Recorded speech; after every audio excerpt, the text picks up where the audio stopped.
शर्मा और 7 India news में आपका स्वागत है। हम लगातार जो ये इशू है मेरठ विकास प्राधिकरण का, कि जो मेरठ का पूरा मेरठ है, इसे अवैध कॉलोनियों के द्वार पे पूरे सिस्टम ला खड़ा कर दिया है। आप हमारे साथ जो है आज 7 इंडिया न्यूज़ के मंच पे आम आदमी पार्टी के जिला अध्यक्ष अंकुश चौधरी जी हैं, और अंकुश चौधरी जी लगातार ये सब इशू उठा रहे हैं। तो आज हम लोग बातचीत करते हैं कि जो ये पूरा सिस्टम, जो नकारा सिस्टम है एमडीए का, जो लगातार अवैध कॉलोनियाँ बनाने में सिस्टम सहयोग कर रहा है कॉलोनाइजरों के, हम बातचीत करते हैं। क्योंकि आपने लगातार कई दिन ज्ञापन भी दिया है, वीसी को ज्ञापन दिया है, आपने कमिश्नर को ज्ञापन दिया है और जिलाधिकारी को ज्ञापन दिया है, इन सब की मांग की है। जी अंकुश। राजेश जी, बहुत बहुत धन्यवाद आपका मुझे प्लेटफॉर्म उपलब्ध कराने के लिए।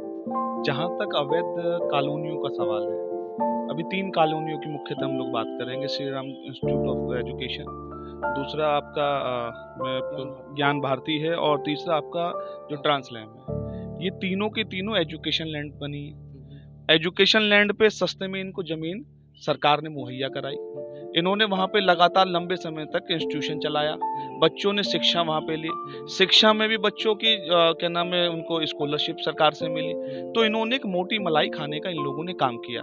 अब जब ये जमीन सोने के भाव में हो गई, जब शहर की आबादी के आसपास ही आ गई, हाईवेज पे ये जमीन है, मुख्य जगहों पे ये जमीन है, तो कहीं ना कहीं इंस्टीट्यूशन के मालिक, इन कॉलेजों के प्रबंधक, इन लोगों के मन में कहीं ना कहीं इस मोटी कमाई को करने का इन लोगों ने साहस दिखाया। उसका पर्यायवाची ये है कि इन्होंने अवैध कॉलोनियों का वहां जंजाल इन्होंने बनाने का काम किया, उनको स्थापित करने का काम किया। अभी मेरठ विकास प्राधिकरण के वीसी से जब हम लोगों ने मुलाकात की, तो हमने मुख्य रूप से ये मुद्दा उठाया कि सरकार के टैक्स की चोरी तो है ही है, साथ में जब वो लैंड एजुकेशन लैंड है तो वहां पे आवासीय निर्माण हो कैसे सकता है, आपका लेआउट पास कैसे वहां पे हो सकता है। तो ये सारे के सारे बुनियादी सवाल थे। कहीं ना कहीं इसमें 100% मैं कहता हूँ कि कहीं ना इसमें मेरठ विकास प्राधिकरण के जो अधिकारी हैं, उन लोगों की संलिप्तता है। उनकी संलिप्तता के बिना इतना बड़ा निर्माण नहीं हो सकता, इतनी बड़ी कॉलोनी नहीं काटी जा सकती। अंकुश जी, जैसे ऐसा चलन है मेरठ में कि बिल्डर 10,000 वर्ग गज की कॉलोनी को एमडीए से स्वीकृत कराता है, और जब देखते हैं 2 साल बाद 3 साल बाद, तो वहाँ 30-40 बीघे कॉलोनी होती है। जो पीछे की कॉलोनी तो बताया गया कि पीछे की कॉलोनी तो 20-30 हज़ार गज है, उस पर तो कोई एमडीए से कोई स्वीकृत ही नहीं है। ये बड़ा खेल पिछले कई वर्षों से चल रहा है। ये लोग लैंड खरीदते हैं, 10 बीघे जमीन खरीदी, उसका लेआउट पास कराया, और उसके बाद चाहे 50 बीघे खरीद लियो, उस 10 बीघे लेआउट के नाम पे ये पीछे उसको अनधिकृत डेवलपमेंट उसका करते रहते हैं, किसानों से बैनामा कराते रहते हैं। और तो और प्राधिकरण को ये शुल्क जमा नहीं करते, ये प्लॉट मॉर्गेज करते हैं, और बीच में उसको छोड़ के भी निकल लेते हैं कि जी नहीं हो पाया, नहीं चल पाया। आप मेरठ की कोई सी भी रोड पकड़ लीजिए, किसी रोड पे चले जाओ, अनधिकृत कॉलोनियां आपको हर 200-400 मीटर जाके 500 मीटर जाएंगे, बड़े बड़े गेट आपको नजर आएंगे, और फ्रंट से रास्ता बनाएंगे, और पीछे से 200 बीघे 300 बीघे। क्या आपको लगता है कि इसमें जो सिस्टम है एमडीए का, जो जूनियर इंजीनियर हैं, सहायक अभियंता, क्या इनकी भी संलिप्तता होती है बिल्डरों से? अरे बिल्कुल, उनकी संलिप्तता तो है ही। अगर उनकी जिम्मेदारी क्या है, जोनल जो होता है उसकी जिम्मेदारी होती है, इसको ABCD जोन में इन्होंने भाग में डिवाइड किया हुआ है। तो जो वहाँ का जोनल अगर उसके क्षेत्र में हो रही है तो उसकी जिम्मेदारी बनती है। इनके मेट जो है वो जाते हैं ध्वस्तीकरण, वो देखते हैं कि जाके कोई निर्माण हो रहा है, वो जाएगा, उससे बात करेगा, अपने इंजीनियर को बताएगा, इंजीनियर ऊपर बताएगा, कहीं ना कहीं एक तयपाई हो जाती है, और उसके नाम पे ये लोग नोटिस जारी उसको करके उससे मोटी मलाई लेने का काम करते हैं। कहता है फटाफट काम कंप्लीट कर ले, ये खुला चल। ये बताया गया कि मेरठ विकास प्राधिकरण में कुछ जई ऐसे हैं जो दफ्तरों में भी जो लग्जरी गाड़ियां हैं, जैसे इनोवा है, फॉर्च्यूनर, उससे जाते हैं।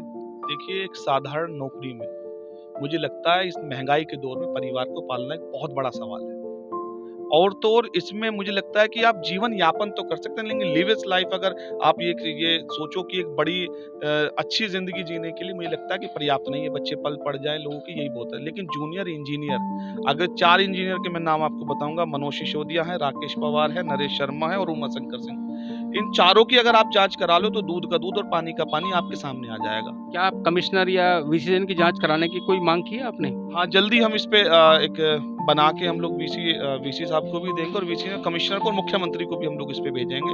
इन लोगों की जांच होनी चाहिए, लंबे समय से ये लोग हैं और कैसे ये लोग इतनी बड़ी बड़ी गाड़ियां, इतनी लग्जरी लाइफ ये लोग जी रहे हैं, कहाँ से इतना पैसा आ रहा है, कैसे इन लोगों के पास कुछ संपत्ति इकट्ठा हुई, इन सब की जांच होनी चाहिए। प्राधिकरण ने भय बनाया हुआ है, भय किसमें? आम जन लोगों के बीच में।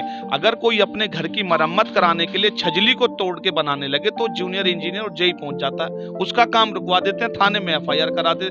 लेकिन बड़े बड़े भूमाफिया जो हैं बड़ी बड़ी कॉलोनी काट लेते हैं, उन पे ये कोई कार्रवाई नहीं करते।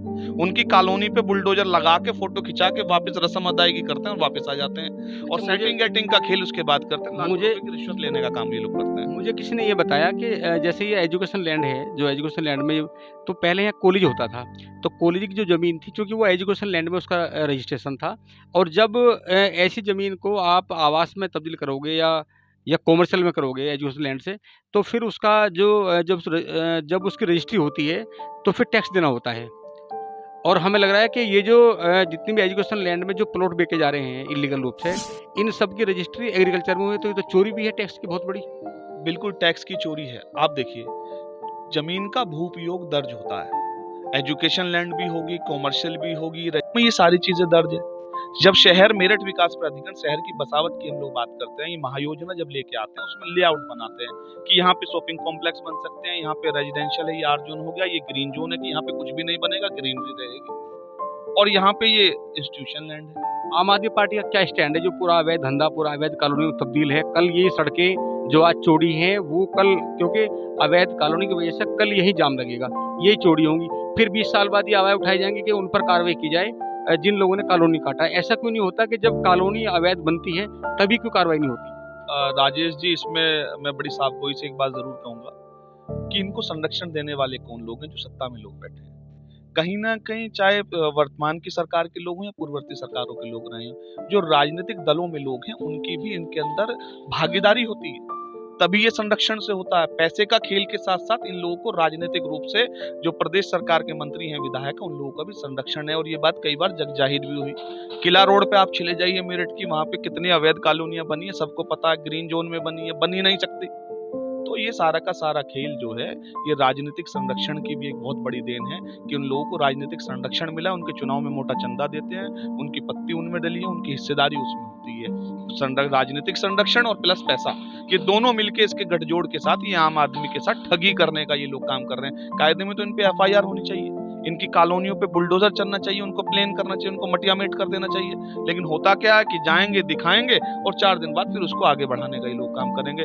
जहां तक आम आदमी पार्टी का सवाल है, मुझे लगता है कि एक बड़े संघर्ष हम लोगों को इसके खिलाफ करना पड़ेगा, क्योंकि लड़ाई पूंजीपति लोगों से है। ये इनके पास पूंजी है, ये लोग आपकी छवि धूमिल करने के लिए काम करेंगे, ये आपके चैनल को बदनाम करेंगे, ये हमारी छवि धूमिल करेंगे। लेकिन मुझे लगता है कि जनहित का मुद्दा अगर ये है और इतना बड़ा भ्रष्टाचार अगर मेरठ में हो रहा है, तो मुझे लगता है इस पर चुप हम लोग नहीं बैठेंगे। और आने वाले समय में, अभी तो ये 3 हमने इंस्टीट्यूशन की हम लोग बात करें, इसके अलावा भी अवैध कॉलोनी जो ग्रीन जोन में बनी है, उन पे भी आवाज उठाने की जरूरत है, ताकि आमजन की गाढ़ी कमाई इस तरीके से लूट ना सके कोई लुटेरा, कोई आदमी उनका खून पसीने की कमाई को चूस ना सके। तो हम लोगों को इस पे खड़ा होना पड़ेगा।